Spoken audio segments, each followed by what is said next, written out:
एक बार एक बड़े से हॉल में बहुत सारे लोग बैठे थे।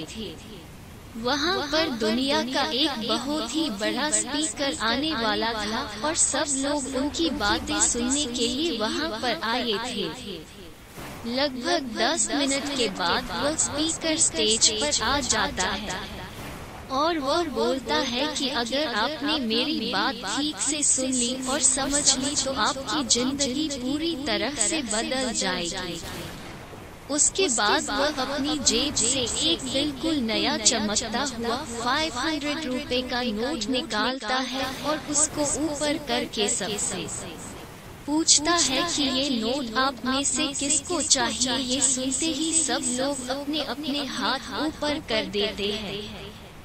वह स्पीकर बोलता है कि ये नोट मैं आप में से किसी एक को दूंगा, लेकिन इसके लिए आपको थोड़ा वेट करना होगा। अब वह स्पीकर उस नोट को अपनी मुट्ठी में बंद कर लेता है और थोड़ी देर तक उसको मसलता है। अब उस नए नोट में सल पड़ जाते हैं और वह थोड़ा पुराना सा दिखने लगता है और वह एक किनारे से थोड़ा फट भी जाता है।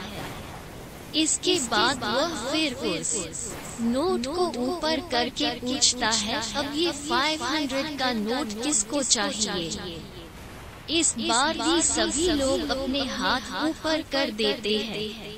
तब स्पीकर ने उस नोट को जमीन पर गिरा दिया और उस नोट पर 3 to 4 बार पैर रख दिया। इससे नोट और भी पुराना हो गया और उस पर थोड़ी मिट्टी भी लग गई थी। फिर उन्होंने उस नोट को ऊपर किया और पूछा कि अब बताओ, अब इस नोट को आप में से कौन लेना चाहता है। और इस बार फिर सब के सब ने अपने हाथ ऊपर कर दिए। स्पीकर अब नोट को फिर से नीचे जमीन पर गिरा देता है और उसके ऊपर कूद कूद कर उसको दोनों पैरों से रगड़ देता है और उसके ऊपर चाय भी गिरा देता है। अब नोट इतना गंदा हो जाता है कि उसको पहचानना भी मुश्किल होता है। कोई भी उस नोट को देखता तो यही बोलता कि अब ये सिर्फ एक गंदा कागज का टुकड़ा है, अब ये बेकार है, इस दुनिया में इसकी कोई वैल्यू नहीं है। स्पीकर ने एक बार फिर उस नोट को उठाया और ऊपर करके सबसे पूछा, अब इस नोट को कौन लेना चाहता है। इस बार भी सब के सब ने अपने हाथ ऊपर कर दिए। कितना भी गंदा पुराना मिट्टी में सना हुआ चाय का दाग लगा हुआ हो, लेकिन अभी भी वह 500 रुपए का नोट ही था। जिंदगी कई बार बड़े बड़े झटके देती है। आप एग्जाम में फेल हो जाते हो या जॉब के इंटरव्यू के बाद आपका सिलेक्शन नहीं होता। जब आपका बुरा समय चल रहा होता है और आप सिचुएशन का सामना कर रहे होते हो, उसके बाद आपको लगने लगता है कि आप सफलता के लायक हैं। नहीं है, आपको लगता है कि दूसरे लोग आपसे बेटर है और आप किसी काम के नहीं हो, आपकी कोई वैल्यू नहीं है।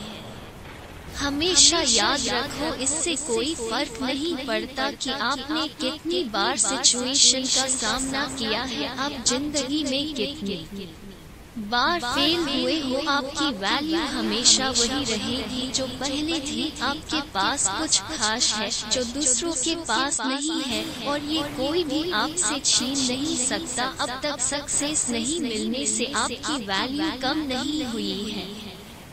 आप अभी भी अपने बारे में कितना भी लो फील कर रहे हो, उससे कोई फर्क नहीं पड़ता। जो लोग आपको अच्छे से समझते हैं वो लोग आपके वैल्यू को उतना ही मानेंगे जितना पहले मानते थे। तो अपनी वैल्यू को समझो और कुछ बड़ा करके दिखाओ।